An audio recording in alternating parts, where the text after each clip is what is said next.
Sheng-Jie Huang. So can you guys see my slides fine? Okay. So I guess first I should introduce myself. So I'm from Taiwan originally. If you follow the news, you may notice that Taiwan is has drawn a lot of discussion during this pandemic.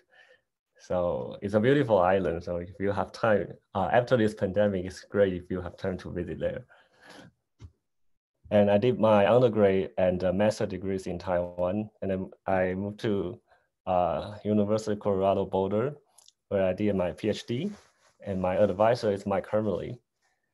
And in Taiwan, I originally studied co-atom physics, actually.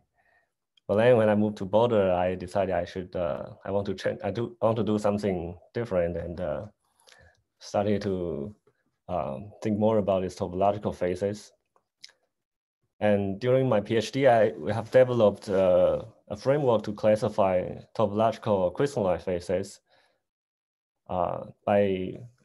based on a real space-based method, which we call it topological crystal. And I will explain it more in the talk. And I also did a little bit of fractons. We construct some non-abelian fracton models using some couple layer constructions and other methods. So more recently, I've been still interested in topological crystalline phases. I've been thinking about this how to define topological invariance in the band theory, and how to use it to make material predictions. And you can see this, the red ones are the things I'm working on recently, actively. So I've been also been thinking about how to write down the field theoretic response series for these topological crystalline phases or higher order phases. And if I have more time, I would like to think about, like, for example, topological elasticity theories, which are elasticity theories in a crystal, but with a topological term. If the crystal is in the SPT phases, it's natural to include those topological terms and study the consequence of those terms in the elasticity theory framework. And also I'm interested in the topological ordered phases with crystalline symmetry. So these are systems with anyons. And I'm really interested in how to understand these systems and how to classify them, and whether there are some simple physical pictures for understanding these phases. And also I'm also working on fracton phases. So I would like to think more about, for example, like a field theory of fracton phases. And there could be some interesting interplay between, say, the crystalline symmetry, subsystem symmetry, and higher form symmetries in the world of fractons. So that's I would like to think about more in the future. And also recently, I've been working on these topological phases in quartz crystals. So we basically lay down the classification framework for this symmetry protected topological phases in quartz crystals. And we also work out a simple example in the paper. So we are currently working on a paper.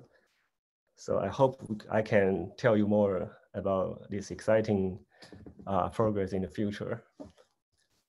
And finally, I haven't had time to think about the gabless topological phases recently, but I'm very interested in that.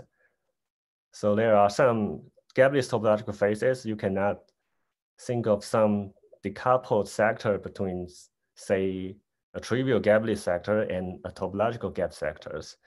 There are some gabless phases where these two sectors really mixes together, and you cannot think of them separately. So those phases are quite interesting. And also, I think it's interesting to think about like the field theories field theories of ghost tone modes.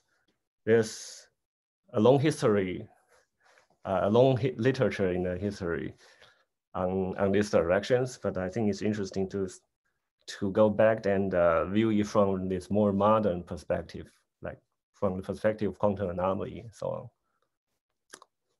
Okay. So let's get started. So today I'm going to talk about these topological invariants and these topological material directions. So to make sure we're on the same page, so in this talk, I will be focused on this kind of topological phases. These are phases where there's an energy gap to the ground state, and there's only there's a unique ground state, and the ground state has some symmetry, and there's no spontaneous symmetry breaking. So in the bulk, the system is quite trivial, but usually there are some interesting boundary features. Some classical examples are this one-dimensional K-type chain where you have Majorana modes on the end. And also in 2 dimension, we have these quantum spin Hall insulators. Or in 3 dimension, we have famous topological insulators. And some of them are protected by the internal symmetries. But K-type chain is not protected by any symmetries. But some people will call it invertible phases. Anyway, but I'm interested in generalizing it to crystalline symmetries. So with crystalline symmetries, there are more possibilities. And excuse me. Hello. Hello. I'm Jiaming. So I just want to ask one question. What exactly do you mean by trivial bulk? Oh, so in the bulk, there's only local excitations. Okay. So the excitation can be made up by local operators. Okay. Yeah, and there's no anyons. Okay, thanks. Yeah. So with crystalline symmetries, we have more interesting phases. For example, we could, in 2 dimensions, we could have the so-called higher order phases or second order phases, where we have this corner mode, and these corner mode are gapless, protected by symmetries. In 3 dimensions, we could have these gapless hinge modes. And also we could have these corner modes in 3 dimensions. And there has been some material realizations or proposals in the literatures. For example, in base modes, it's been confirmed that it's a higher order topological insulators, where it shows not exactly this one, but this kind of hinge modes in the base modes. And also, more recently, in this monolayer WT2, people have proposed that it's a material candidate for topological crystalline superconductors with this kind of corner modes. It's proposed by these CMTC members, Yiting, Colin, and Jay. So the topological superconductor will be the focus today. And when we study these topological phases, it's usually very useful to have some topological invariants to characterize these phases. For example, for 2D TI, we have this famous Floquet formula, which is basically the integral of the very curvature, very connection on some part of the Brillouin zone. But this requires a full information wave function over the Brillouin zone. And also requires some gauge fixing. You have to treat the gauge fixing very carefully. So it's not very convenient. And it turns out that with inversion symmetry, you can rewrite it in this much simpler form, where C is the invergent eigenvalues at these time reversal invariant points. And you just calculate the product of all these invergent eigenvalues. If it's -1, it tells you it's a topological insulator. So this kind of formula is very useful, very convenient to calculate, because it only depends on the data at high symmetry points. So in this talk, I'm going to show you how to derive this kind of formula in the context of topological superconductors.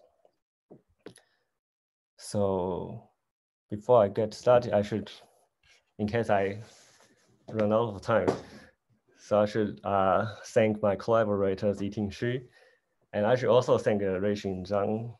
So they actually brought me into these fields and got me interested in this band theory and topological invariance. And they are the person who recognize that there are many issues in the existing literatures of symmetry indicators.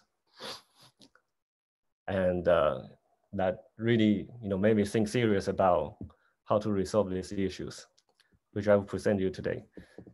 And the formula we derived can be really applied to the AB initial DFT calculations to make material predictions. So we are also collaborating with these Western people who are currently searching for the two-dimensional material database to find a material candidate for the topological crystalline superconductors. So the superconductors I'm going to focus on is this one. So it's a superconductor with time reversal and inversion symmetry. And so you have time reversal symmetry. Theta is a time reversal. Time reversal squares to -1. Particle symmetry squares to 1. We also have inversion symmetry squares to 1. And time reversal and particle Hall commute. And also time reversal commutes with inversion symmetry.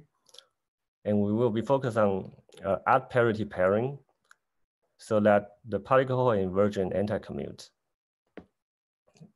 And this belongs to class D3, but just saying class D3 doesn't actually fix the whole symmetry groups. You have to also fix the pairing symmetry. And so this group relation fixes the symmetry group of this system. So we want to first classify the topological superconductors with this symmetry. But to do the classification, we actually need to understand first what does it mean to have trivial superconductors. So a trivial superconductors is actually not obvious, but if you think about it, it's kind of, it makes sense. So the natural choice for a trivial superconductor is the vacuum. You can think about it as you have this Hilbert space on this lattice. These are fermionic Hilbert spaces, but none of them are occupied by fermions. So the ground state is really a vacuum. So if you look at the BDG Hamiltonian in the K space, it looks like this, where this epsilon larger than 0. So there are no states are occupied. So this is a natural choice of trivial superconductors. And to do the classification, we should look at whether a given superconductor can be deformed to these trivial superconductors. Yeah, so you may wonder what happened when we change the sign of epsilon. So it turns out these are atomic superconductors where there's a simple picture for you. You can think of it as some zero-dimensional VDG Hamiltonian where all these states are occupied by, say, single fermions. So if you go to the momentum space and write out the BDG Hamiltonian, it looks like this, but this epsilon is negative. So these atomic superconductors are in some sense boring because there's no interesting boundary features. So people tend to ignore this atomic superconductor and focus on more interesting ones. And so, as I say, to do the classification, we should ask whether like a generic BDG Hamiltonian can be smoothly deformed to a vacuum BDG Hamiltonian in this form. And this can be done systematically in K-theory. And in this talk, unfortunately, I don't have time to go through the K-theory analysis. But in our recent paper, we actually did the K-series classification. And what we found is that the K-series classification equals to the group of zero-dimensional topological invariants defined at a high symmetry momenta. So the zero-dimensional topological invariant is defined in this way. So this little n of k is the 0D topological invariant. And this blue part is the number of even parity occupied VDG band. And minus this red part, this is the number of even parity occupied VDG bands for this trivial Hamiltonian. You can roughly think about it because it only makes sense to talk about the difference of two Hamiltonians. So this invariant actually characterizes this difference. And this 1/2 is because now we have time reversal symmetry, so every band is doubly degenerate. So this is will give us an integer topological invariant defined on every high symmetry point. So on every high symmetry point, this is 0, 0, pi 0, 0, pi, and pi, pi. We have this integer. So the K-series reclassification actually given by these 4 integers. And because this is a special property of this class because inversion and the particle Hall anti-commutes. So the number of even parity bands equals to minus the number of odd parity bands. So sometimes you will see in the literature that people also include this number of odd parity VDG bands in this definition of topological invariance, but it's kind of redundant. So here I just choose to use the even parity part. And in the paper, we actually show that reference Hamiltonian is very important. It's necessary to define, to properly define this 0D topological invariance. The reason is you need to characterize like whether a generic VDG Hamiltonian is different from this trivial Hamiltonian. So you need both parts. And in this case, there's a natural choice of trivial Hamiltonian, as I said. So this definition works for system with momentum-dependent inversion operators. If you don't include these reference Hamiltonians, you may find you may find 2 superconductors with the same 0D invariance, but it's actually an artificial because if you include these reference Hamiltonian, you will see the parity data are actually different. So in this paper, we show that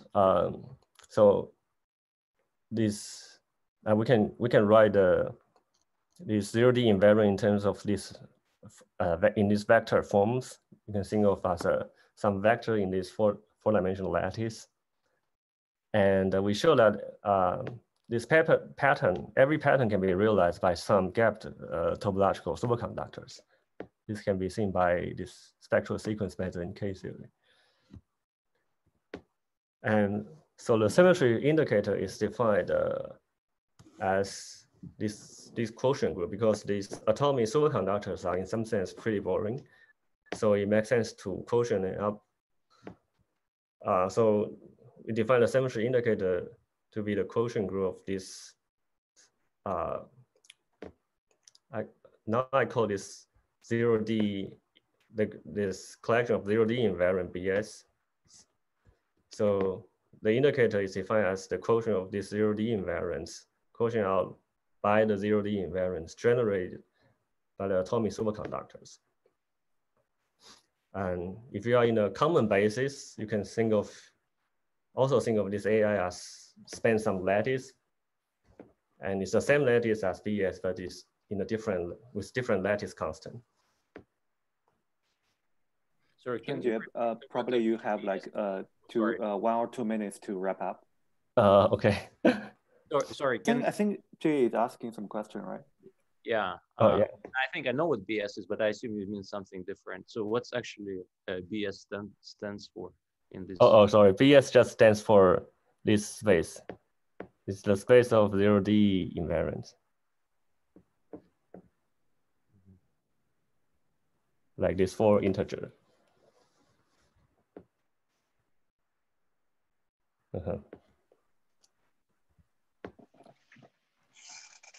I think Jay is asking some question, but I just cannot hear him.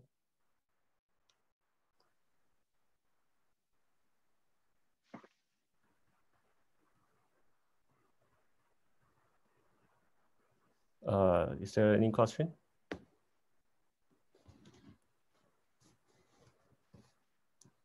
Racing, maybe you can read a question from the chat. Jet post something in the chat. Racing, you are muted. I think in the chat box, Jay is asking, is AI atomic superconductor or insulator? Atomic superconductors. So notation is a bit confusing because people use the same notation for both insulators and superconductors. Okay. All right. Okay. So in order to rotate it to the common basis, we need some more details. So the space of atomic superconductors is spanned by these 4 vectors. We can write these 4 vectors into this matrix, where this matrix is generated by placing atomic superconductors in these positions. I Fourier transform in to get a parity patterns and write it in this matrix form. But this 4 vector is not, it's a basis of this lattice, but it's not linearly independent. So we need to rotate into a linearly independent basis. And this can be done by using Smith's normal form. We basically diagonalize this matrix into this form. And if we rewrite this Smith's normal form in this way, the left-hand side is the new basis of atomic superconductors, where the right-hand side is the new basis of this parity data in the momentum space. And you can see that these 2 basis vectors are proportional because we have this diagonalized matrix. And so that means that they span the same lattice, but with different lattice constant. So in these spaces, you can really do the quotient, and the result is Z2 plus Z2 plus Z4. So this is the indicator group. And the explicit expression for symmetry indicator is obtained by this formula. We rotate a generic vector in the momentum space by this transformation matrix U, rotate into a new basis. This is basically the formula for symmetry indicator. However, there's a basis ambiguity when we do the Smith normal form, because in this Smith normal form, you can insert this transformation matrix L and R, rotate into a new basis. But if you have a new U matrix here, it will affect the formula of the symmetry indicators. So this is why you will find in the literature there are many different formulas of symmetry indicators. It comes from this ambiguity. So in this work, we actually propose a way to to choose a canonical basis. So I will quickly go through this. So the idea is that we need a real space picture. I should probably see this. In the real space picture, we have these 4 atomic superconductors. And we have these 2 weak topological superconductors protected by translation. And we have 1 higher order topological superconductors protected by inversion. And these have Colin modes. And we have this first order TSC, it has edge mode, helical Majorana modes. So we can forget about this atomic superconductor and focus on the rest. You will find these have the same group structure as the indicator group. So the idea is that we should choose the L and R such that when we have this first order TSC, it has, of course, it has an indicator 1, 0, 0. And if you have higher order phase, it has 2, 0, 0. If you have a weak phase, it's completely determined by this Z2, one of the Z2 nu X. And then you have another weak phases related by Y translation is completely characterized by this nu Y. So I should emphasize that this is kind of a special basis. If you don't choose the basis carefully, you will find, for example, this weak TSC is actually 2, 0, 1, for example. It mixes the higher order and the weak phases. So if you are in the wrong basis, the physical meaning of the symmetry indicator is kind of ambiguous. So it's important to choose the right basis. And because from this real space classification, we can easily see the boundary features. So this indicator can be used to detect the boundary signature. So, and with that, I guess I'll just leave the summary here and take the questions. Okay, I think we still have like 3-4 minutes for some quick questions. Hi, Sheng-Jie, can you hear me this time? Yeah, I can hear you. Okay, good. Yes, I'm on my phone. Okay, so sorry. So I guess this was kind of fast, but I kind of want to understand the connection between what Ruisheng did with us and this. I mean, so my understanding was that in some sense, I guess we were focusing in some sense on atomic superconductors. And they also can, even they're not very, that was our surprise, they were not terribly trivial. In the sense that they could have corner Majorana modes and various things. So, and then you seem to be modding them out. Well, yeah, it's kind of tricky to define atomic superconductors because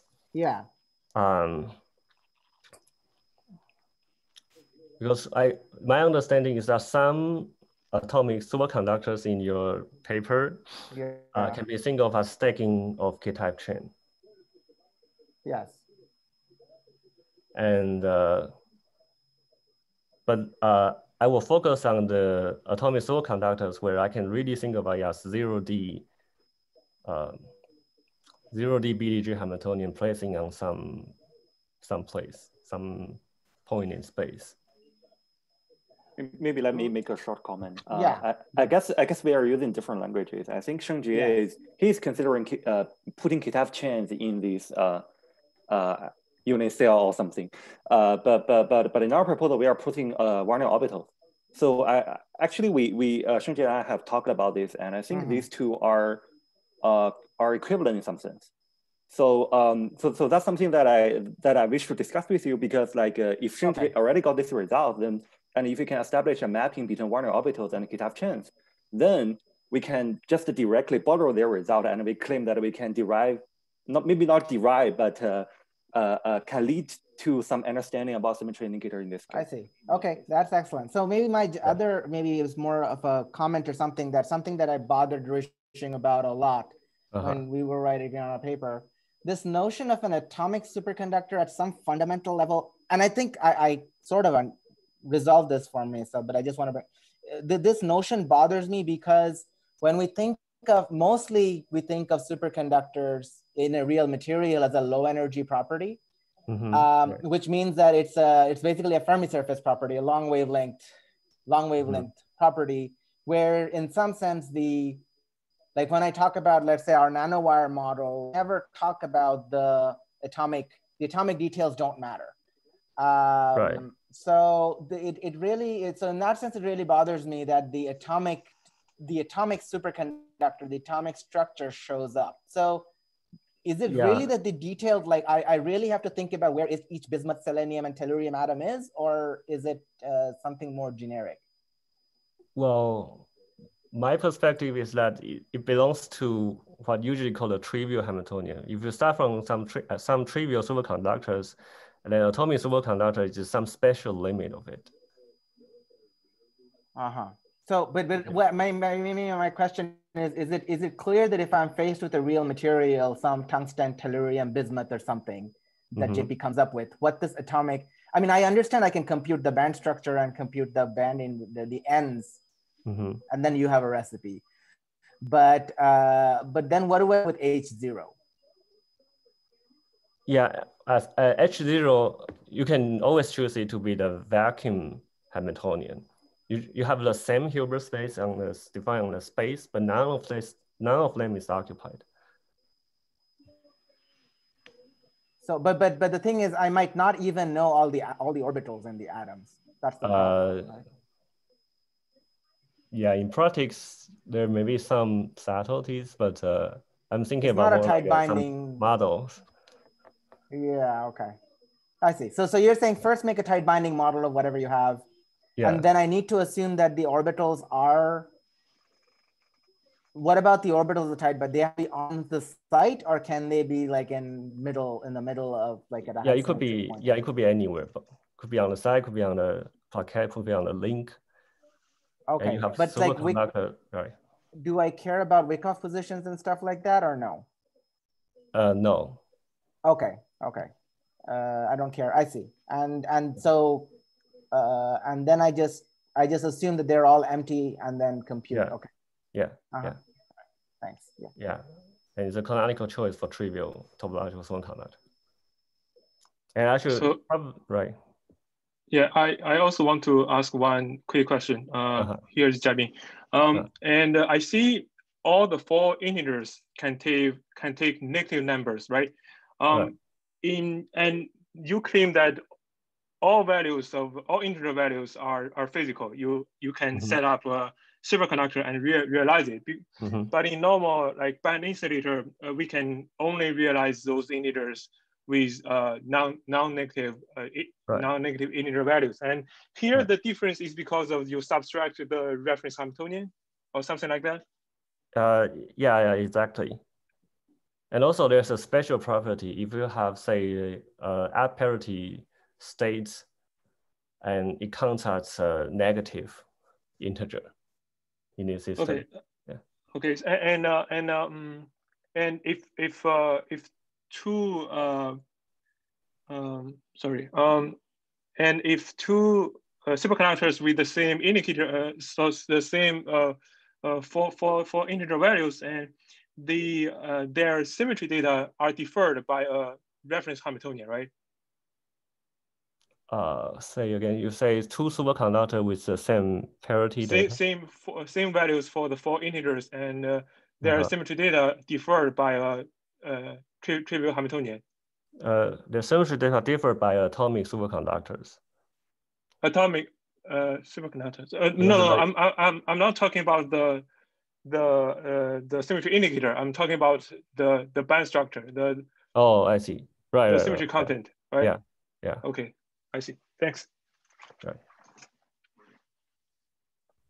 Okay, Sheng-Jie, thanks a lot for the talk, and I don't think we have time for other questions. And if you have other questions like I do, we can talk in the gather.com.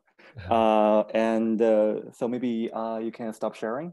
And okay, so Colin, can you share our screen? Yeah. Okay, so our next speaker is Colin, who is also, I think, a new member of CMTC, but I don't think he's new to UMD. So I think Colin got his PhD degree in Rutgers with Nathan Andre. Yeah, okay, yep. Good. So I will leave the introduction to you, Colin. Okay, so please start. Thanks. Yeah, so I'm not new to UMD, but I'm new to CMTC. So I'm from Ireland, which is also another beautiful island off the coast of Britain. It's where I got my undergrad degree. Let me just change the pointer here. Then I went to London and Imperial College to get a master's, and then moved to New Jersey. I got a PhD from Rutgers under supervision of Nathan Andre. And there I studied quantum impurity systems and quench dynamics, mostly in 1D systems. predominantly using beta-ansatz methods, integrable models, and using bosonization. So then I moved to Victor Galitzi's group in 2019 and studied a bunch of different types of projects. But mostly they can be categorized in this broad statement: interaction effects in both equilibrium and non-equilibrium 1D systems. So right now I'm studying, along with Victor, trying to understand the behavior of bound states at the edges of interacting systems using some exact methods. Also the effects of interactions on systems that have a chiral anomaly, and comparing field theory methods to methods that live on a lattice, far from equilibrium dynamics as well, and also the quantum simulation of many body physics. So this is what I'm going to talk about today. So it's a little bit different from what everything else is. Okay, so this is a picture of me. Usually, I mean, for the last 7 months, people have only seen me from the neck up. So this is what I look from the neck down. And I'd like to claim this is in Ireland as well, but it's not actually. So, okay, so this is the title of my talk. It's about a photon mediated Peierls transition. And it's done in collaboration with a number of people. So Victor, obviously, CMTC, JQI, UMD, Jonathan Keeling, who's a theorist at St. Andrews in Scotland, and Ben Lev and Yudan Guo, who are experimentalists at Stanford. And if you're interested in learn a bit more about it, you can check out our publication, and this is the reference for it there. Okay, so just a quick overview. What we're trying to do. So the aim of the study, or an aim of the study, was to try to examine quantum phases of matter through quantum simulation. And our method of doing that was to use multi-mode optical cavities coupled to cold atomic gases to try and simulate something similar to phonon-driven physics that you might see in more traditional solid-state systems. So we'll try to recreate some of those, and then use the advantages and the versatility of such a platform to maybe explore behavior behind that. And so in this talk, I'll just talk about this for the Peierls transition. So I'll give an introduction, then I'll discuss our experimental setup, and then talk about how to solve the system in the limit of the Tonks-Girardeau gas, and then on a properly interacting system. Okay, so probably this is a bit of a generic and easy introduction for people in the audience, but I'll go through it anyway. So the Peierls transition, it was discovered by Peierls in the 30s, and he saw that a 1D metal is unstable. So he considered a 1D chain of atoms coupled to some constant electron density with some dispersion, and he showed that it's energetically favorable for these atoms to dimerize, the electrons to enter into a charge density wave modulated by twice the Fermi wave vector, which will open up a gap in the spectrum, provided the chemical potential sits in the gap. Okay, so in more detail, it's governed, the physics of that is governed by the Froelich Hamiltonian, which is introduced in about the 50s. So you have electrons coupled to phonons in this manner, so you can change the momentum of your electron by destroying or creating a phonon. And the easiest way to study this is just by simple mean field theory. You assume an expectation value for these phonons, and you solve via Bogoliubov rotation, get a gapped spectrum with the gap is exponential in the inverse coupling strength. You have a charge density wave at 2kF, modulo some kind of phase, which needs to be pinned, for example, through some disorder or interchain coupling or something like that. And this phase freedom allows for many different nice properties. So for example, solitons, so you can have the chain dimerize into two different patterns at different sides of the sample and find self-consistent solutions that interpolate between the two of them. And so this is a soliton, and at the center of the soliton will sit a bound state, which is very similar to a Majorana bound state that you might find at the edge of a topological superconductor. Colin, sorry, Colin, quick interruption. Yeah. If you don't have, this is more like a purist question. If you don't have any disorder or anything, doesn't the phi still leave the system gapless or not? I just don't remember. I think if you were to consider fluctuations of the phi, then they would be they would destroy the order. Okay, so there's no long range order. Okay, yeah. Good. Yeah. Okay, so this is so the Peierls transition is a pretty classic example of phonon-driven many-body phenomena. And I talked about it being introduced or discovered in the 30s and discussed more in the 50s, but it's very relevant to modern condensed matter physics. So in this talk, we'll try to realize this kind of transition, but make the following replacements. So we'll replace our phonons with photons, electrons with a neutral cold atom gas, and a 1D conductor with an optical cavity. Okay, so this is what I mean by quantum simulation. So there's many different kind of platforms for it. Ultra cold atom gases, which we heard yesterday that the CMTC used to study, but doesn't really anymore. Cavity QED, trapped ions, and all these kind of different platforms share a number of features. They have many highly tunable parameters that you can tune at high precision. They're isolated to a high degree. And you can measure them with high precision as well. And allows you to do some nice things like realize some effective Hamiltonians like the Ising model or the Hubbard model or the Dickey model.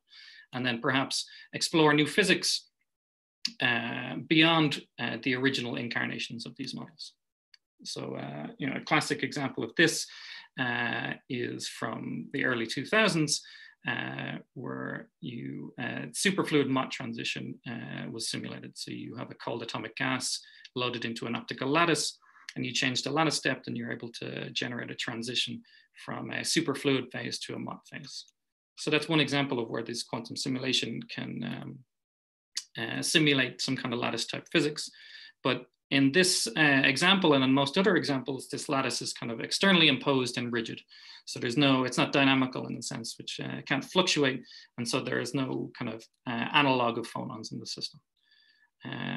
So our proposal to kind of realize this system that does have phonons is it's schematic here.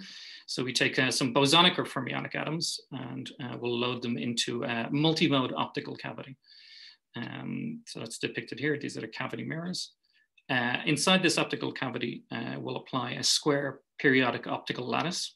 So that was going to confine our atoms to 1D tubes that are in pink here. And then transverse to the cavity direction, we're going to pump the cavity at a certain wave vector KR. So what this will do, and then we'll tune the wave vector of the pump and the spacing of the lattice to be that they're 2 pi times an integer. So what this will do is it will scatter light from the atoms into the pump, and as soon as all the tubes are spaced out in a certain way, it'll do so constructively, and it will generate a coupling. So it'll generate a photon field in the cavity, and then a coupling between that photon field and the atoms.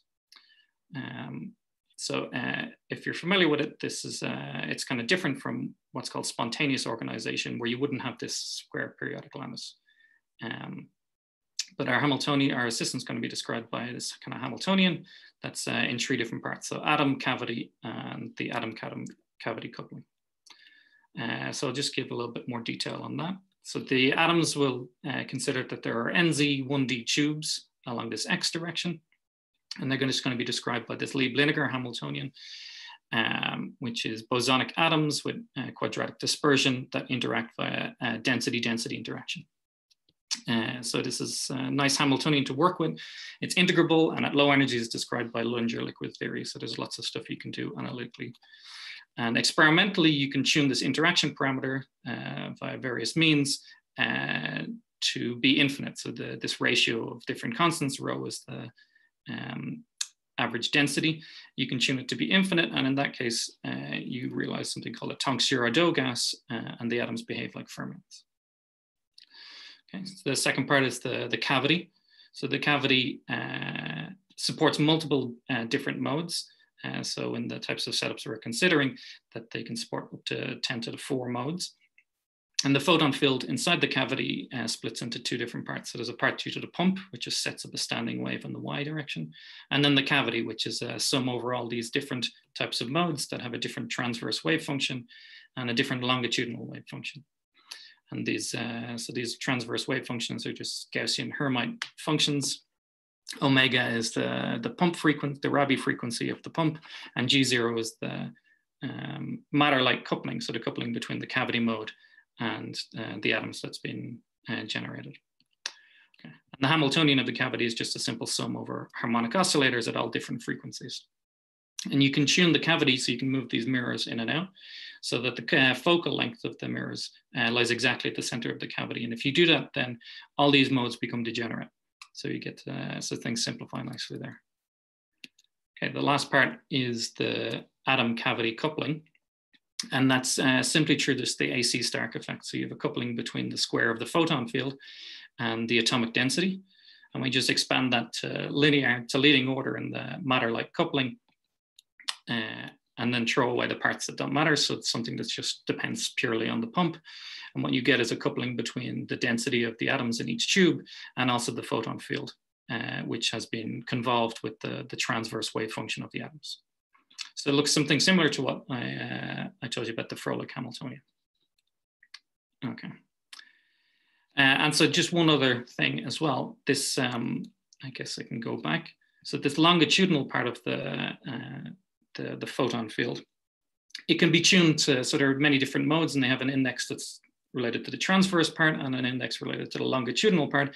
And depending on which type and how many types of pumps you probe the system with, you can tune these to certain values. So you can pick out certain modes of the cavity to populate in your system. Okay, so that's the Hamiltonian again. I can see these three parts. And what we want to do is look at the simplest possible thing to start off with and just look for a steady state solution of this system. So we get the Heisenberg equations of motion for the atoms.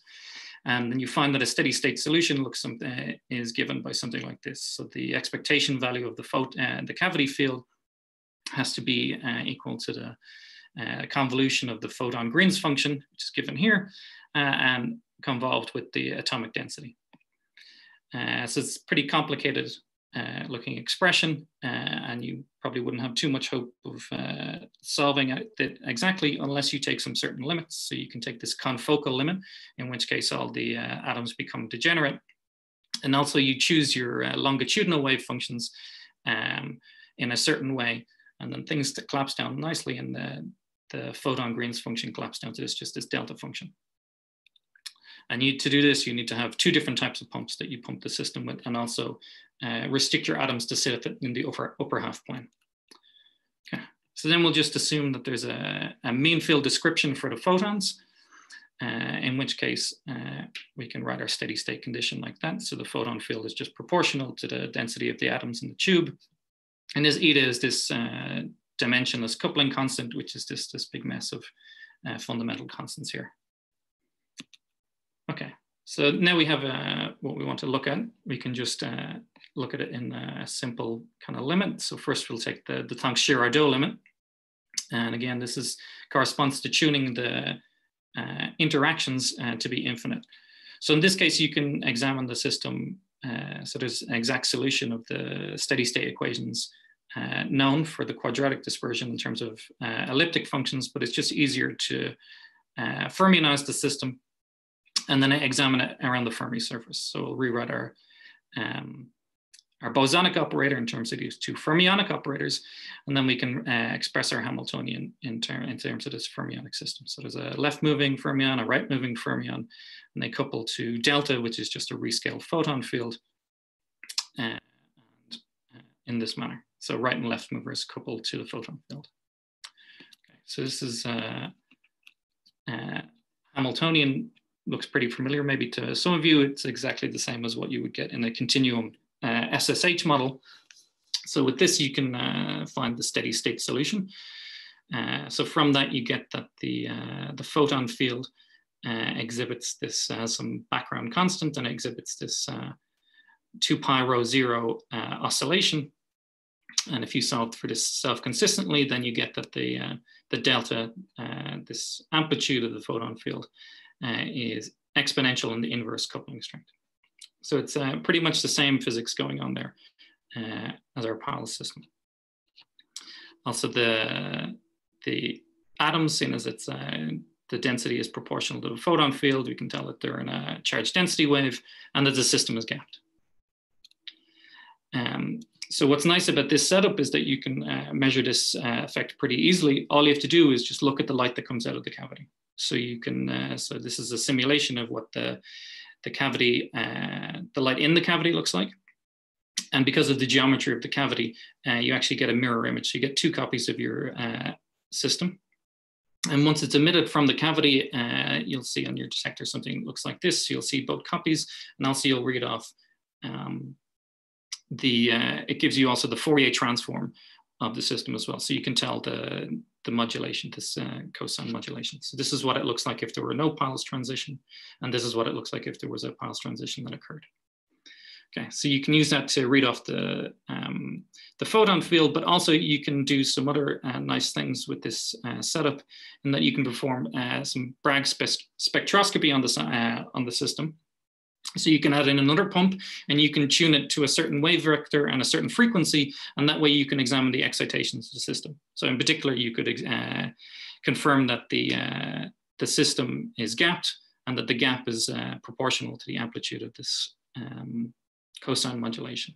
And so if you use some typical parameters for these kind of systems, with 100 tubes near the center of the cavity and different frequencies of pump strengths, you get something like a gap of 15 nanokelvin. So that's just to say that these, when you put in realistic numbers, you don't get something insane. So it's reasonable things.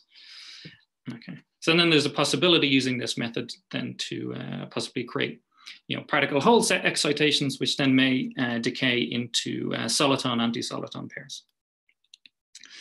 Okay, so that's the kind of non-interacting or infinitely interacting case, whatever way you want to look at it. So at finite interaction, there's no mapping to free fermions. Instead, the atomic part of the system becomes the massive Thirring model or the Sine-Gordon model if you were to bosonize it. And it looks something like this. So this is what we had before, but now you have to account for the interactions, and you can do that by adding this 4 Fermi interaction here. So this UF is related to the previous interaction strength and also to the Ludinger liquid parameter. So it's approximately 1 minus K. So for K greater than 1, this is repulsive interactions, and K less than 1, it's attractive interactions. And for delta of X being slowly vary enough, then you can exactly solve the system as well. Okay, so the properties of this kind of model are known. So the excitation spectrum kind of differs depending on whether the interaction parameter is attractive or negative. So for K greater than 1, you have a spectrum consisting of kinks and anti-kinks. For K less than 1, it's kinks, anti-kinks, and you can also have bound states of them called breathers. These are also called solitons, but I found that confusing because we have different types of solitons. So they're not the same as these kind of Jakiv-Rebbe SSH solitons. So there's it's a strongly interacting system, and the gap in the system gets renormalized in a power law fashion at weak coupling. And also there's a relation between attractive and repulsive models in that the spectrum gets completely inverted if you take K goes to 1 over K. So that's a nice feature that you can use to kind of cut down your time calculating things. Okay, so you can also solve for the steady state in this system. And again, the photon field takes the same kind of form. You have some flat density, background photon expectation, and then a cosine modulation that's proportional to this power, this delta. But in the presence of interactions, you get a much stronger response. So you can solve for K less than 1, you find that this amplitude is actually a power law amplitude. So it goes, it's the dimensionless matter-like coupling to this kind of power that depends on the Ludinger liquid parameter. And then also you can solve for the excitation spectrum of the system and find that the renormalized gap in the system is also power law, but it's a different power law to this amplitude of the cosine. Okay. And you can measure both these independently in your experiment by just reading the light field that comes out of the cavity. or doing spectroscopy and measuring the mass gap. And then also tune this dimensionless coupling constant simply by just changing the Rabi frequency of your drive. And then perhaps measure the system again and then be able to determine the Lullinger liquid parameter of the system. Okay, so just to refer back, so in the presence of interactions, so at k equals 1, which is the TG case, the amplitude, the photon field amplitude is the same as the gap, and it's exponential in the inverse coupling constant. And in the presence of interactions, it changes to this power law behavior. And you can also find this a solution for k greater than 1 as well. So you can do the same thing just merely by using this k goes to 1k duality. Hi, Colin. You have probably like 1 or 2 minutes to wrap up. Okay, I'm just about to finish up now, so it's perfect. Okay, cool. Okay, so just in this talk, we introduced a setup to simulate a Peierls transition using neutral ultra-cold atoms instead of electrons and photons instead of phonons. So in this kind of system, you can tune the matter-like coupling and the interactions of the atoms to various different values and measure various different properties of the system.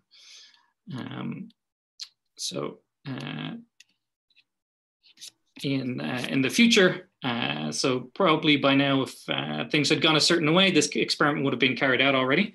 But California, I guess, was, or Stanford in particular, was one of the first universities to stop people going in. So we want to see that. Then there was some assumptions and simplifications we made in deriving these results. So it's probably best to look at some more refined models. Some more interesting features of this, this model that we looked at. So for example, to try and examine solitons and breathers. And then also probably, it would be interesting to consider different kind of atomic systems that you would put into the system. So for example, something like a multi-component atom might give rise to some more exotic behavior. Okay. Okay, so let's thank Colin for this wonderful talk. And any questions? I have a question. Mm-hmm. My recollection is that for when you bosonize in the deep linear model, you can only go to k larger than 1, depending on your notation. Because my impression is that the Huang limit, the Tonks-Girardeau limit, is effectively non-interacting. Yeah. And when you relax that, you actually go to only the attractive side. Yeah, yeah.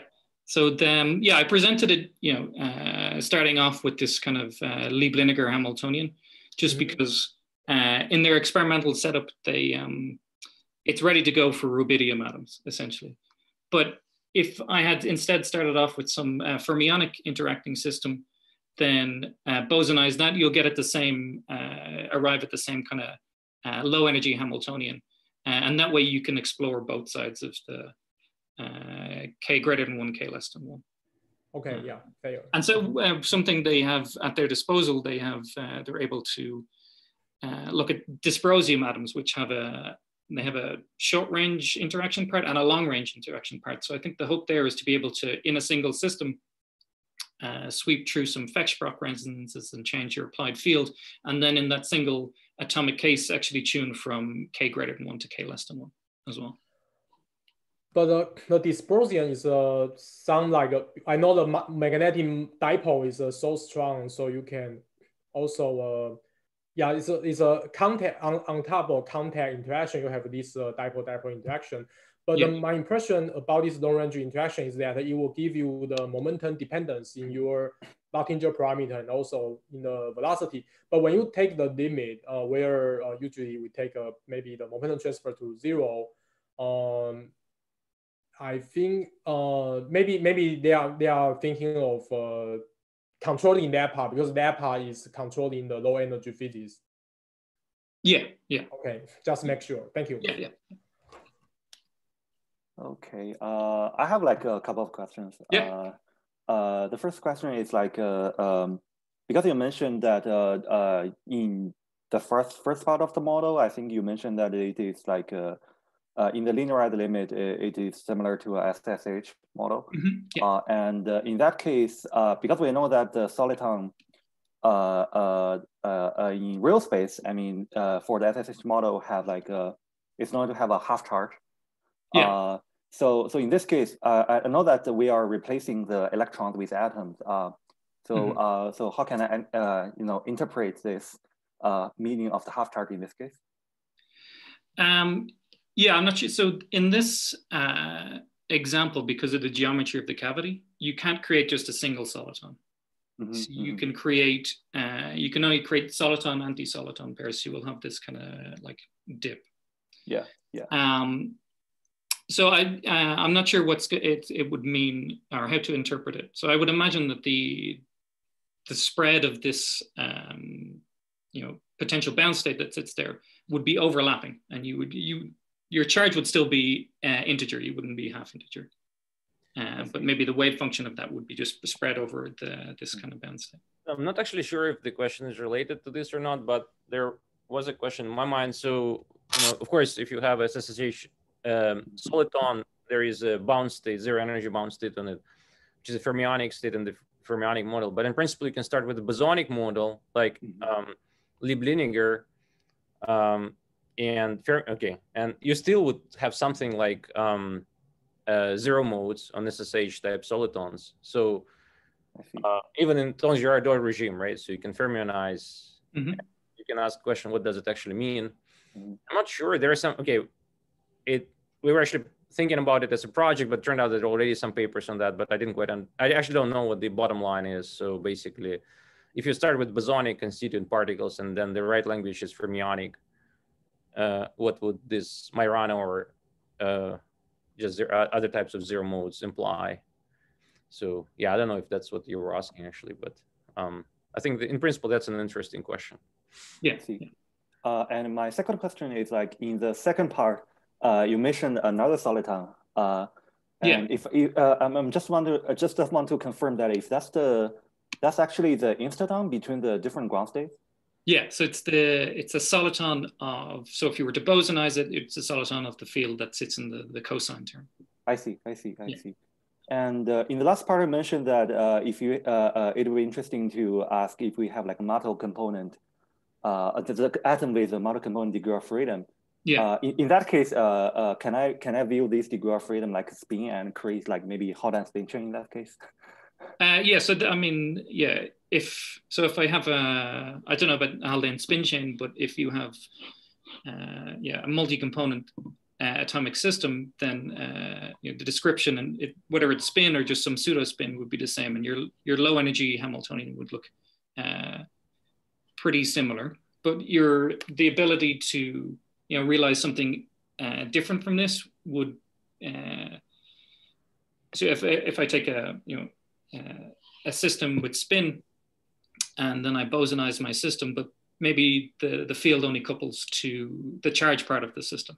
So then my spin and charge decouple, and I just get left with something that looks like it didn't have spin, but maybe with just some modified parameters. So you really need to be able to also tune maybe that the interaction between the different components is different as well. So you get some kind of interesting physics that way. Okay, maybe in that case, maybe to fully incorporate the symmetry, maybe we should move on to the non-abelian bosonization.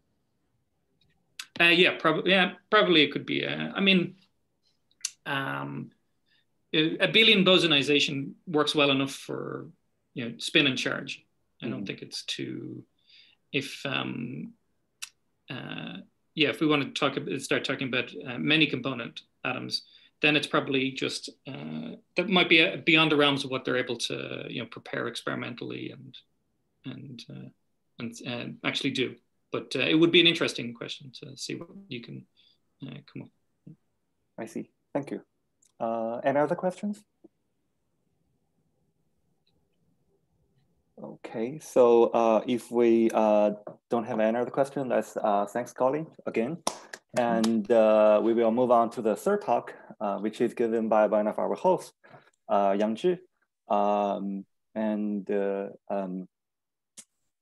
Okay, so maybe let me. So also I met Yang-Zhi like years ago in Boulder, and where he was a postdoc at the CU Boulder. And before that, I think he got a PhD degree from Rice University. And Yang-Zhi is an expert on linear liquid theory, disorder system, and correct me if I'm wrong. And today he will be talking about something very interesting, which is in the twisted bilayer graphene. And I think he's using some very interesting network model to realize Floquet TI even in a static system. So so Yang-Zhi, please start. Okay, so the slides is right, and you can hear me, right? Okay. First, I would like to thank the Racing for a nice introduction.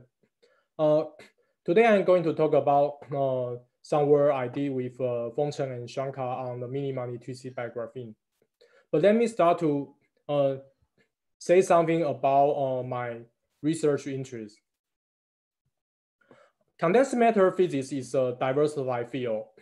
We can work on different subjects that are not related to each other conceptually. For example, we can work on disorder physics, topology, and the interaction. My primary research interest is to explore novel unexpected phenomena that cannot exist without the interplay of different concepts. And in today's talk, I will emphasize on the topological aspect of the minimally twisted bilayer graphene. And I will also mention a few of the recent work I did with other collaborators.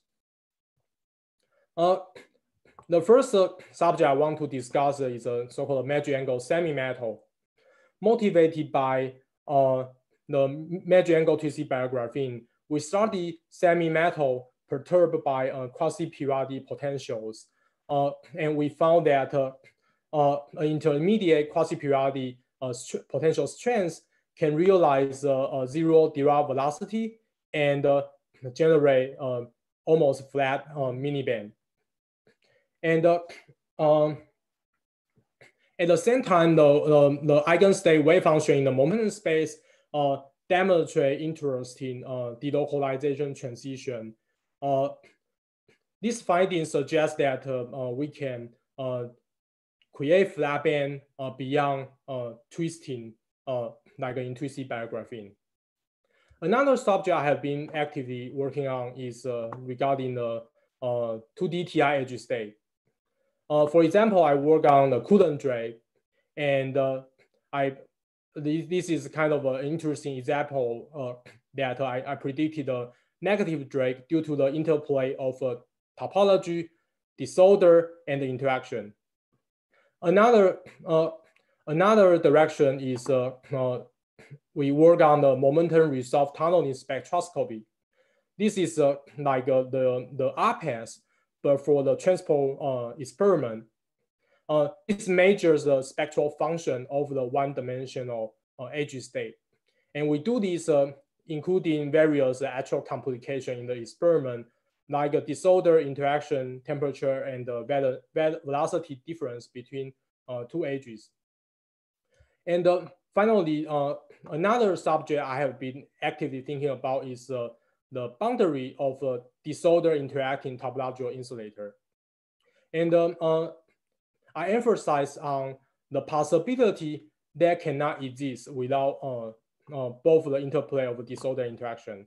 And for example, we show that with the so-called inhomogeneous symmetry breaking, the boundary can be gapless and insulating, reminiscent of the Anderson localization. However, our actual focus is to look for the remnant of the topology, which can help us to identify the non-trivial property of the block, despite of the localized surfaces. And we do this with a few examples, including 2D TI and 3D class C2 case. And recently, we generalized the idea to D3 helical marijuana edge state. This is the outline of the rest of my talk. I will give you a brief introduction to the minimally twisted bilayer graphene, and I will introduce the model and the S-matrices are used to study this problem. And I will focus on the magnetic field-driven phenomena, including a Hofstadter butterfly and the Floquet topological insulator in quote. Okay. When we consider two layers of graphene on top of each other with a twist, a moraine superlattice structure manifests, and especially when the twist angle is much smaller than 1 degree, we can see the clear triangular pattern. For example, we can treat the light region as a so-called AB stacking region, and the dark region as the BA stacking region. And the AA stacking region is on the vertex of the triangle. And now we imagine applying an electrical field perpendicular to the plane. For sufficient strong electric field, AB and BA region will realize a quantum valley Hall insulator. However, because they carry different Whiting number, the domain wall separating two regions realize a gapless edge state. And because the Whiting number difference is 2, the domain wall actually contains 2 valleys, 2 channels, and 2 spins. In the presence of the electrical field, almost everywhere is gap, except for the domain walls and the junctions. So we can treat this system as a network model of the one-dimensional domain walls. So now let's take a closer look at the minimally twisted by graphene at around 0.1 degree. And I highlight the conducting region with the yellow lines. Those are the domain walls and the junctions. So you can imagine that electron moving in the domain wall freely, except that when they enter to the junction, it can scatter elastically to other domain walls. Microscopically, to describe such a scattering, it requires 24 by 24 unitary matches. In the twisted by graphene, we often assume the valley symmetry due to the smooth variation of the system. And we also assume the spin SU2 symmetry.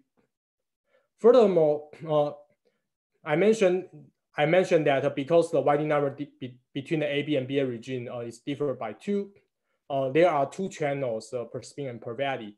We can still assume that 2 channels are decoupled. This is not really justified, but it's somewhat useful approximation because this can buy us a lot. We can make some analytical progress on this. And furthermore, we can assume that each domain wall is long enough that we can use the continuous approximation. It's around like 150 nanometer. With all these, the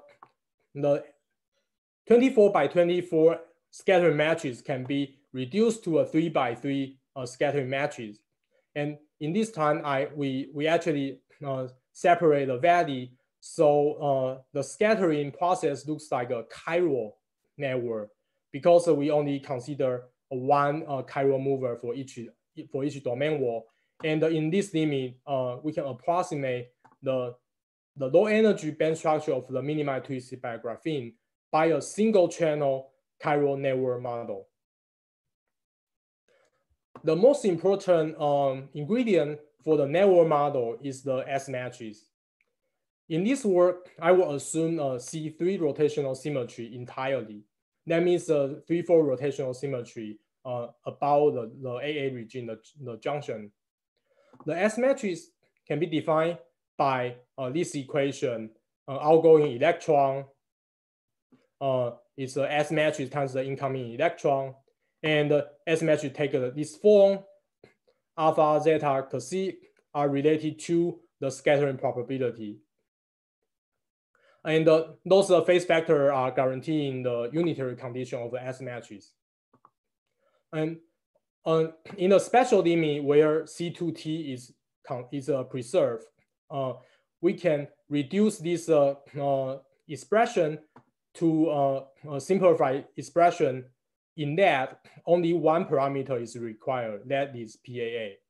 And by the way, this is the S matrix used in a paper by Effinkin and McDonald. So with the S matrix, let me try to explain to you how to derive the band structure. So we imagine we have a system with a whole bunch of domain walls and a whole bunch of junctions, and we want to derive the energy momentum dispersion. So that means we want to relate. So one easy way is to relate this state and this state together. We can actually do this by the scattering and the propagation of the domain wall state, because you can imagine translate, propagate, and scatter and propagate. So in short, the state marked by this can be written as with a phase factor times the S matrix times the incoming electron.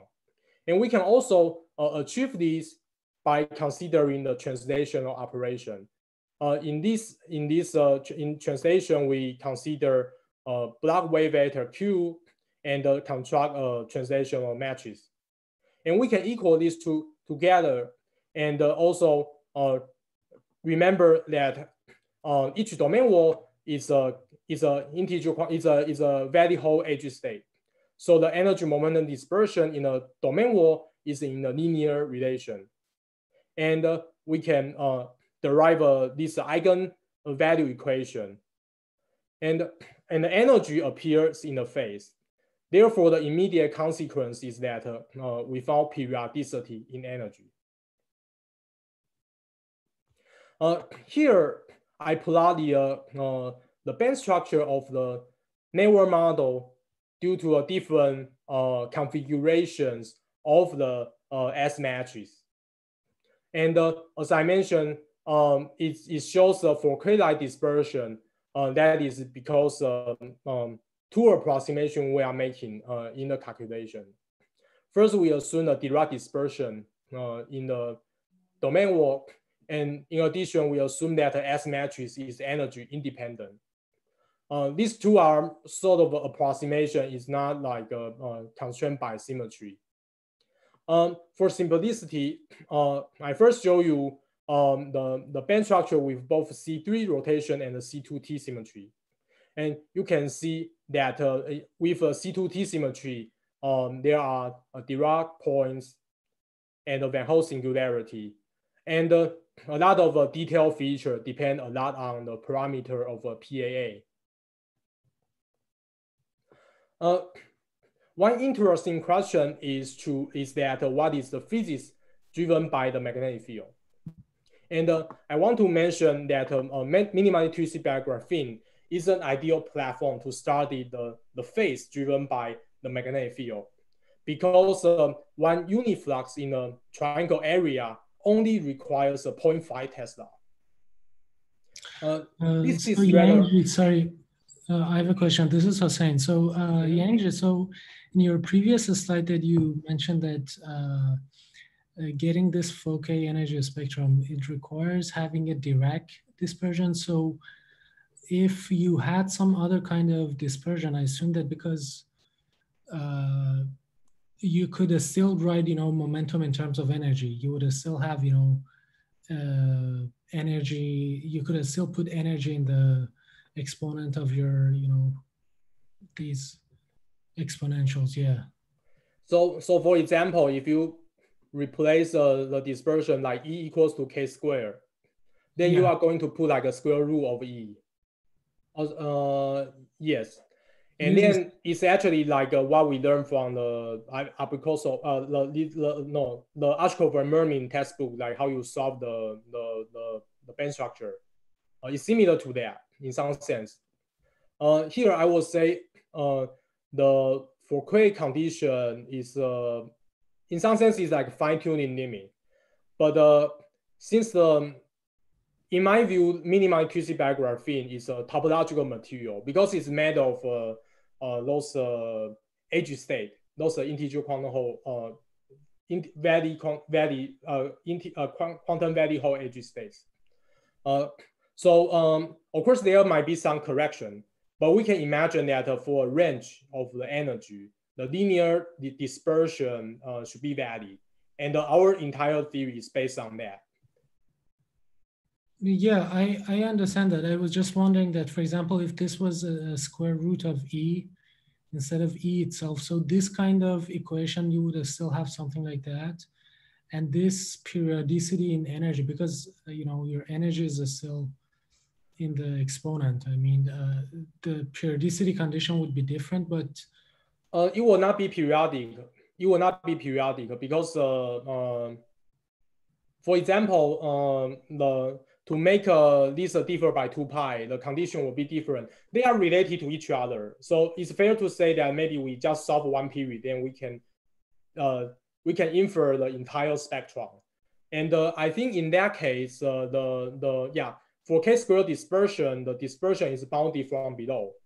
So definitely it's not bounded from above, but it's bounded from below. And when you vary in energy, you will see that there. So I think it will be quite similar to what we know in the conventional band structure calculation. Maybe if you go higher in energy, you found this band is more squeezed or something like that. Mm-hmm. Yeah. Maybe. I understand what you're saying, but maybe we should discuss more. Thank you. Yeah, sure. We can discuss later. Yeah. Thank you for this question. It's actually quite important. In my view, I think I understand these are the mathematical conditions that network is reminiscent of Floquet, but I would admit that I actually don't know what is the deep physical connection. Probably there's no. So let me resume. The reason we want to study the magnetic field driven phenomena is that it's relatively easy to create a 1 unit flux per triangle area in the minimally twisted by graphene. In this case, it only requires like 0.5 Tesla. If we put a domain wall as 150 nanometer. In the lattice system, this often require 10 to 4 or 10 to 5 Tesla, which is almost impossible in nowadays technology. And the magnetic field has 2 effects to the network model. First, you will induce a Aharonov bond phase to the domain wall links. And second, it can affect the S matrix configuration because it will simply break the C2T symmetry. So therefore, instead of using the S matrix Enriquin and McDonald use, you have to use the version without the condition PAB equal to PAC. So in strictly speaking, in the magnetic field, we need to work on S matrix without PAB equals to PAC. So to show you how the band structure is affected when the S matrix is without the C2T symmetry. So here I consider a scenario that the applied magnetic field is commensurate. Namely, it's each triangle area has integer multiple of the flux, but it can be maybe 1 or 0, or it can be 10 or more than that. For gamma, and I define a parameter gamma that characterizes the degree of a C2T breaking. When gamma equals to 1, that means a C2T symmetry. And for weak magnetic field, we can assume that gamma is approximately 1, and we still see Dirac points and other stuff I mentioned to you previously. So if we consider the flux is large enough such that gamma is deviated from 1 for the S matrix, then you will see that for those red curve, you see the Dirac points gap out by the magnetic field. More precisely, it's due to the S matrix I choose. So it's quite natural to ask what happened. What is the state you obtain after gapping out the Dirac points? Because usually we know there might be something interesting happen when Dirac points gap out. And before that, I want to emphasize on what is the effect due to the AB, the Aharonov-Bohm phase. So we first do this for the weak field limit. By weak field, I mean C2T is approximately preserved even under the magnetic field. So we can imagine that we vary the magnetic field from 0 Tesla to 0.5 Tesla. Okay, and I've highlighted the red as the Dirac points in the commensurate fielding and in the half fielding. And you can see that the Hofstadter butterfly depends a lot on the value of PAA. Okay, and this actually somewhat useful for us because we can connect, experimentally they can connect some part of information of the butterfly, and they can, by doing that, they can effectively measure the parameter of the S matrix. In the strong magnetic field limit, that means gamma not equals to 1. Again, we found that the butterfly diagram depends a lot on the value of PAA. But even more remarkably, we found a non-trivial spectral flows. A spectral flow simply means that you found a gap, and that is not closed when you vary the flux by 1 quanta. And the direction of the spectral flow depends on either gamma is larger than 1 or smaller than 1. And the existence of a non-trivial spectral flow implies the existence of chiral edge state. However, for the this network model, one can easily show that each band, the Chern number is 0. Therefore, it's a kind of a confusion, or is a very, very weird situation that there is no Chern number everywhere, but there is a chiral edge state everywhere in every gap. No Chern number in every band, but there are chiral edge state in every gap. So this corresponding to a notion of the Floquet topological insulator. And I will mention this in a discussion if you want to know why. Can I make one comment, self-serving comment? So Floquet topological insulator is actually terminology I personally introduced in the paper, so entitled, which had been submitted before the papers you cite. Oh, I'm sorry. I should. Yeah. The Demler's paper was published before us, but we actually had submitted ours published in Nature Physics. So I mean, it does matter. It was a long time ago, but you know, since I'm kind of, my only semantic contribution to the field is introducing this particular phrase, you might have it as well cited it actually. But anyways, I don't really care. Anyways, yeah. Yeah, sorry, I'm not actually actively working on non-equilibrium field. I didn't know this, but thank you for letting me know. I will, yeah. In the previous slide, I only show you the information due to the spectral flow. So it's in some sense it's indirect, even although the relation is well established. So we want to control the edge state and actually study its property. However, there is an issue here because the chiral network model is always topological. We want to control the edge state that separate our system and from a trivial network system. So what we have to introduce a trivial state, but this is not possible for the chiral network model. Our resolution is that we introduce two-valley model.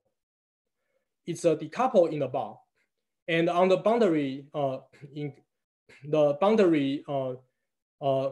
there are perfect reflecting boundary condition, and I can discuss this later, and this will give you a right way to construct the open boundary of the.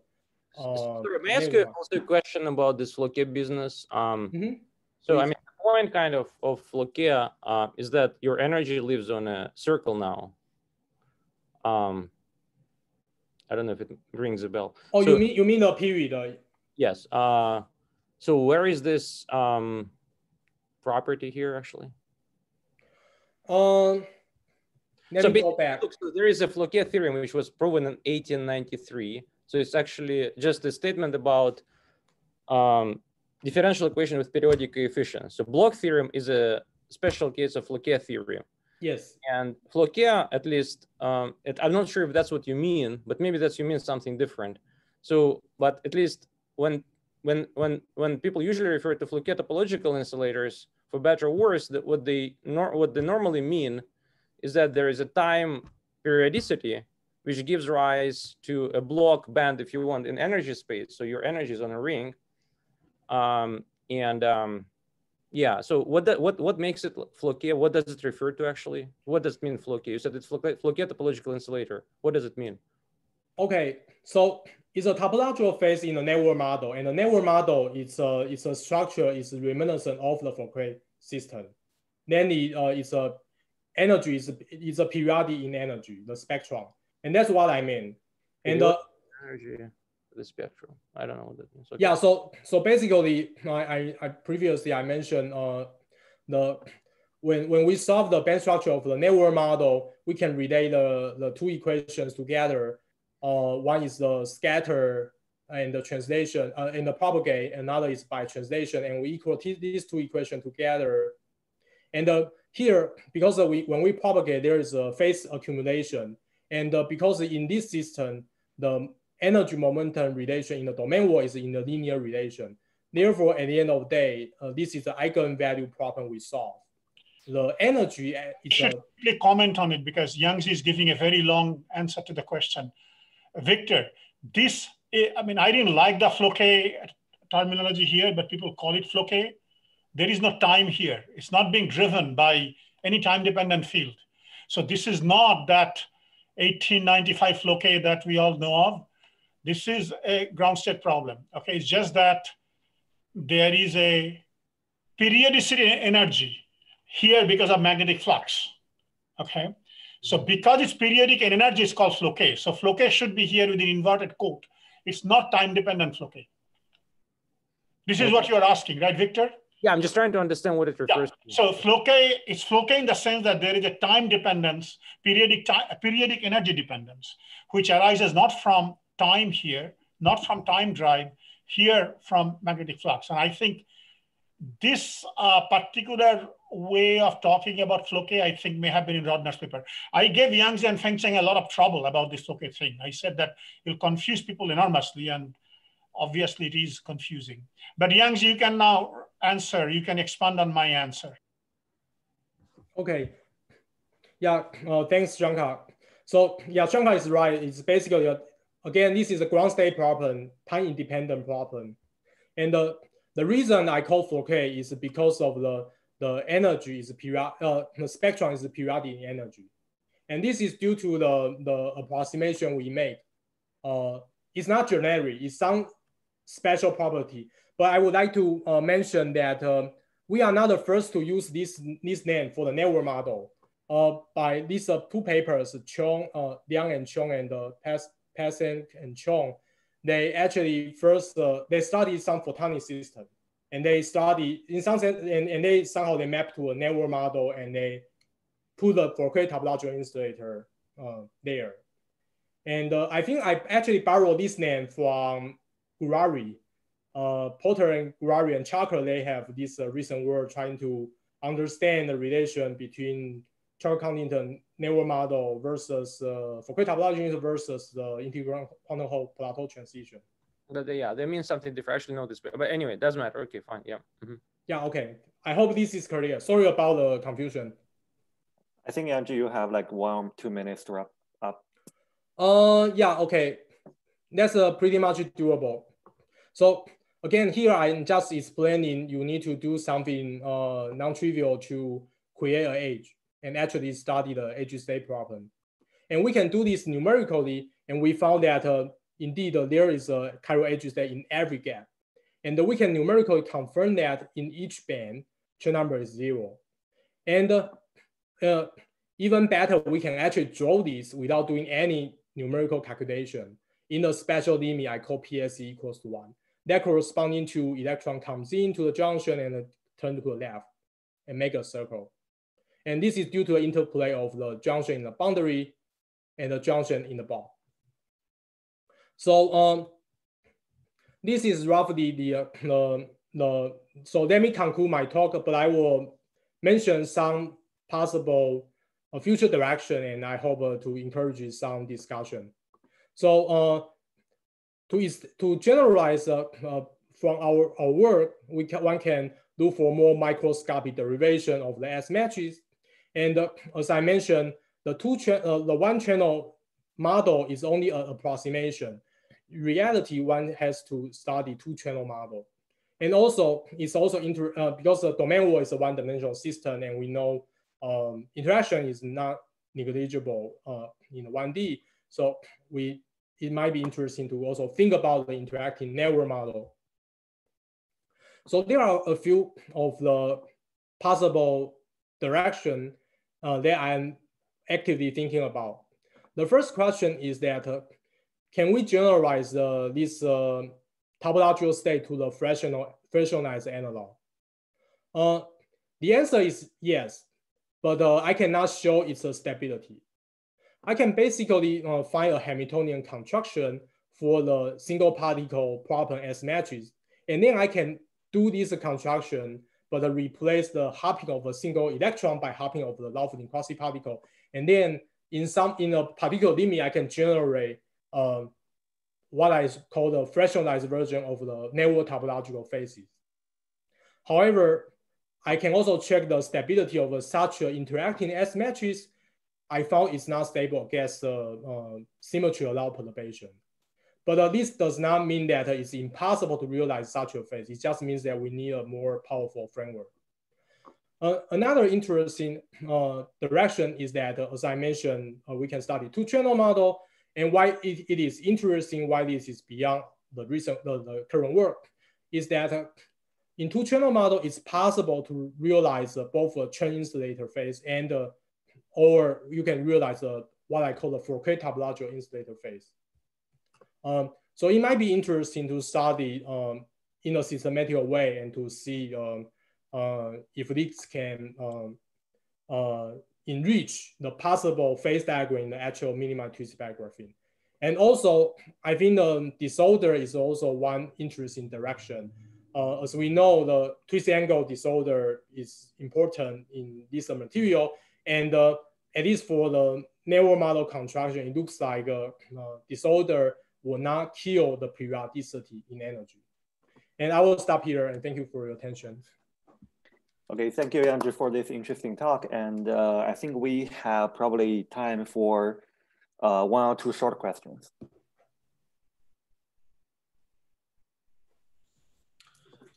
If there's no one else, I just want to ask a question about the last slide. So thanks for the talk, very interesting talk. So here again, so about the terminology, when you say Floquet topological insulator, a transition between CI to FTI, so you mean from a case where the Chern number is non-zero to a case where the Chern number is zero? Is this? Exactly.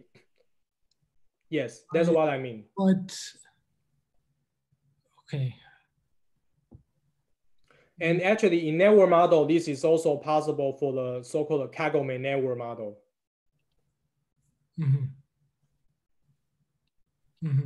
I see. Okay, thank you. No problem. I just Any have other a question questions? about, Yeah, sure. Quickly, the interacting case you mentioned there.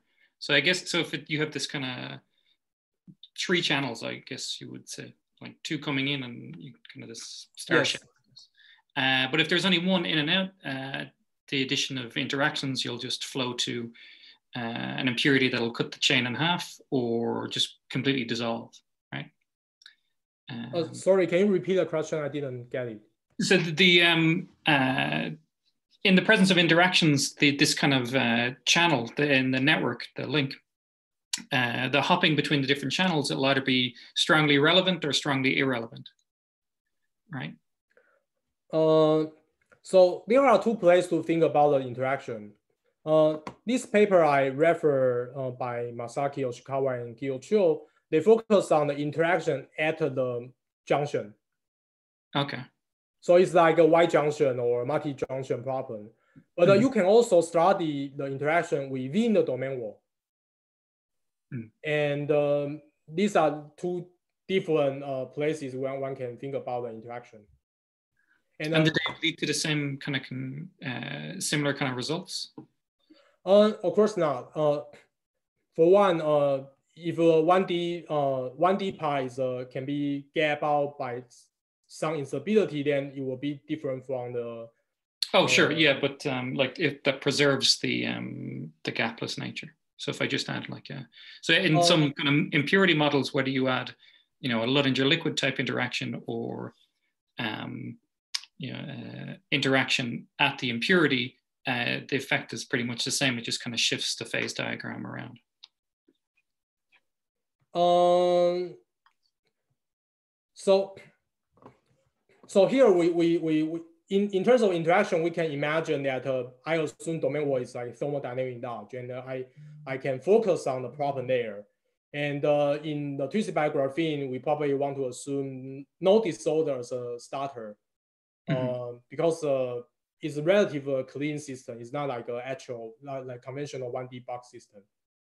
And yes, if you consider impure, yeah, you can consider impurity and all those kind of stuff. But I think you probably, in terms of the impact due to impurity, probably that's more related to the perturbation at the junction.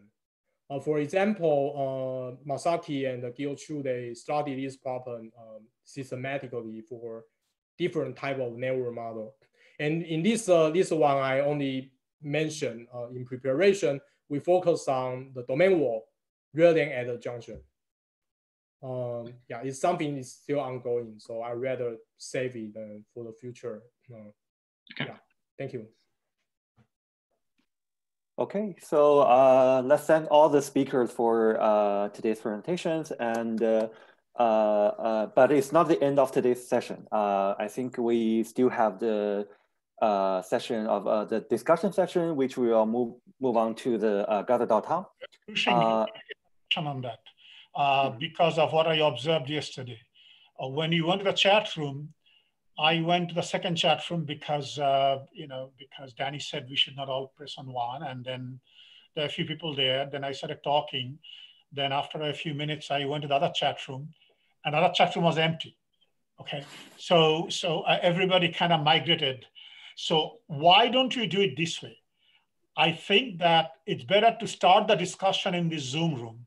Okay, and then if people feel there is more than one topic coming up, people can then go to the chat room. I think people are either too shy or not quite used to starting a discussion in the chat room.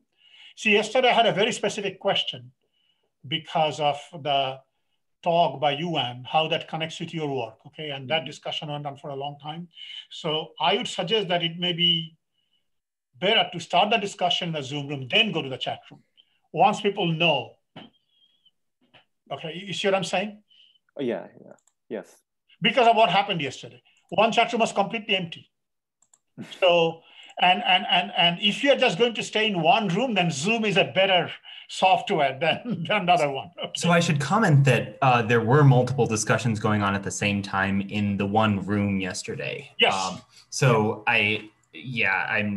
If there's only going to be one discussion, then yeah, Zoom is great. But oh, I see. What you're saying is that we were actually having several discussions in that room. This software allows that, is what you're saying. Correct. Oh, okay. Then I take back what I said. I actually didn't realize that.